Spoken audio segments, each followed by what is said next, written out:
İyunun 27-sində Rusiyanın Yekaterinburg şəhərində Azərbaycanlıların yaşadığı evlərə məhz Federal Təhlükəsizlik Xidmətinin əməkdaşlarının basqını nəticəsində bir neçə nəfərin saxlanılması, 2 nəfərin isə qətlə yetirilməsi artıq neçə gündür ki, ölkə gündəmindədir. Bütün diqqətlər bu hadisəyə yönəldilibdir. Dünən isə həmən hadisə zamanı qətlə yetirilmiş Ziyəddin və Hüseyn Səfərov qardaşlarının cənazələri Azərbaycana təhvil verildi. Müəyyən tibbi ekspertizadan sonra hazırda qardaşların nəşi Ağcabədi rayonuna gətirilibdir. Birazdan dəfn mərasimi həyata keçiriləcəkdir.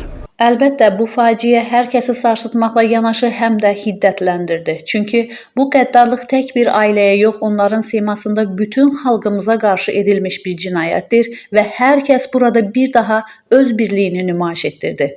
Dəfn mərasimində Ağcabədi rayon rəhbərliyi, mərhumların yaxınları, doğmaları ilə yanaşı ictimaiyyət nümayəndələri, media mənsubları çox fəal iştirak edir. Bu amansız qətlin təfərrüatlarının daha çox yayılmasına, daha geniş auditoriyaya çatdırılmasına çalışırdılar. İstər dövlət tərəfindən, istər ayrı-ayrı insanlar tərəfindən göstərilən bu mənəvi dəstək əlbəttə ki, mərhumların doğmalarının ayaqda durmasına, təsəlli tapmasına böyük köməkdir. Mərhumların qardaşı, tanınmış jurnalist Seyfəddin Hüseynli də jurnalistlərə müsahibəsində bu və digər məqamlara toxundu.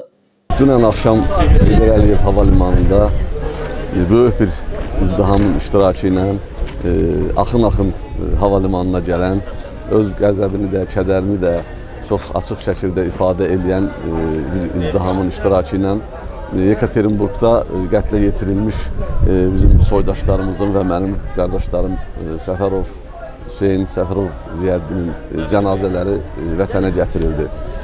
Bu işin təşkilində sözsüz ki, birinci növbədə dövlətimizin qətiyyətli mövqeyi, vaxtında atılan məqsədyönlü addımları müsbət rol oynadı. Cənazələr gətirildi, izdihamla qarşılandı.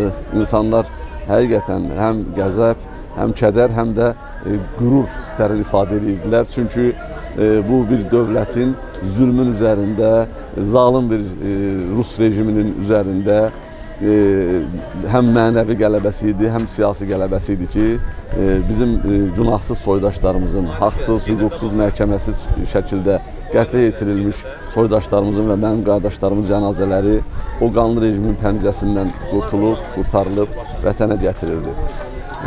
Orada bir mərasim oldu. Mən çıxış elədim, fikirlərimi söylədim. İnsanlar öz emosiyalarını ifadə elədilər. Daha sonra biz əlaqədar qurumların iştirakı ilə burada həm mənim istəyimlə, amma birinci növbədə dövlətin təşəbbüsü ilə təkrar o nəşlərin məhkəmə tibbi ekspertizası aparıldı. Nəşlərin tanınması üçün mən şəxsən iştirak elədim və sonraki prosesdə, yəni o aparılan prosesdə, ekspertiza prosesində müxtəlif suallara cavab verdim. Təbii ki, bunlar çox zəruri idi. Çox yüksək peşəkarlıqla deyərdim ki, aparıldı. Mən nə qədər bu sahənin mütəxəssisi olmasam da orada incəliyinə qədər, bütün detalları ilə bu prosesin aparıldığını şahidi oldum. Mən əsasən burada nəyi demək istəyirəm? Deməli, əvvəldən ümumiyyətlə bunun nə qədər qanlı, nə qədər böyük bir zülmün ifadəsi olduğunu bilirdim. Onların nə qədər ağır işgəncə gördükləri ilə bağlı müəyyən təxminlərimiz var idi. Çünki işgəncə altında dünyalarını dəyişmişdilər bu insanlar, mənim qardaşlarım və bütün Azərbaycanın əslində övladları. Amma siz əyanilik tamam fərqlidir də. Mən o prosesdə iştirak elədim, bu bir zərurət idi dediyim kimi. Onların bədənində saya gəlməz, inanın ki, saya gəlməz dərin, öldürücü işgəncə izləri var idi.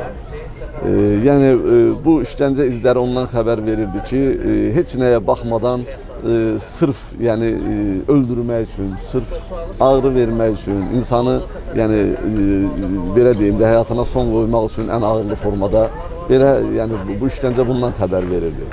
Bunlar hamısı qeydə alındı və mən istintaqa aid olan məsələləri qətiyyən toxunmaq istəmirəm, amma sadəcə onu deyərəm ki, öz tərəfimdən mənim orada şahid olduğum mənzərə, o nəşlərin üzərindəki işgəncə izləri neçə gündən bəri Rusiya rejiminin, oranın o bədnam güc strukturlarının sanki bu insanların elə öz əcəli ilə sadəcə bir emosional halda qəfil ürək tutmadan dünyasının dəyişməsi ilə bağlı uydurduqları cəfəngiyatı qaytarıb onların bir sillə kimi üzünə çırpdı. Niyə? Çünki hər şey faktlar göz qabağındadır. Onlar qeydə alındı peşəkar şəkildə və bir daha məlum oldu ki, Rusiya üçün ümumiyyətlə danışılmayacaq yalan yoxdur, törədilməyəcək cinayət yoxdur.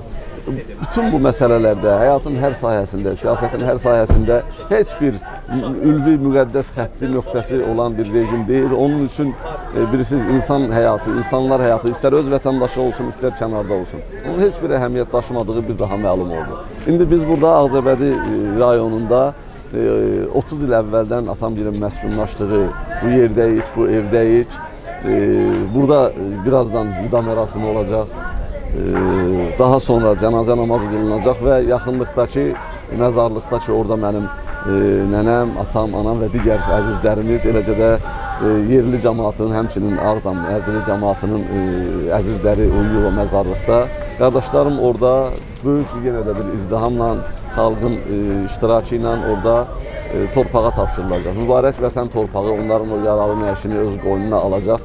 Və mən belə bir ağır gündə də çox inamlıyam, ümidvaram ki, xüsusən göydə uca Allahın lütfü ilə və dövlətimizin qətiyyəti, dövlət başçısının, möhtərəm cənab prezidentin o sarsılmaz iradəsinin nümayişi ilə bütün bu məsələ ilə bağlı həqiqətlər üzə çıxacaq, təsirli tədbirlər görüləcək.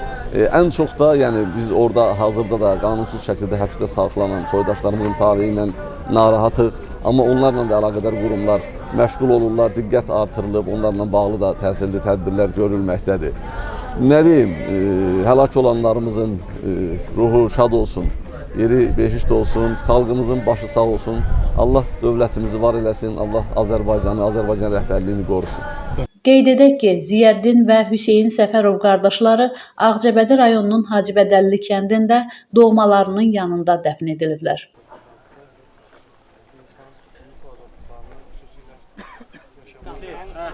Hadi sen bırak onu.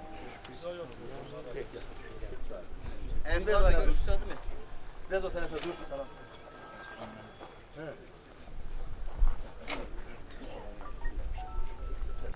وعن كتابك وعن قبلتك وعن أئمتك Allah rəhmət eləsin.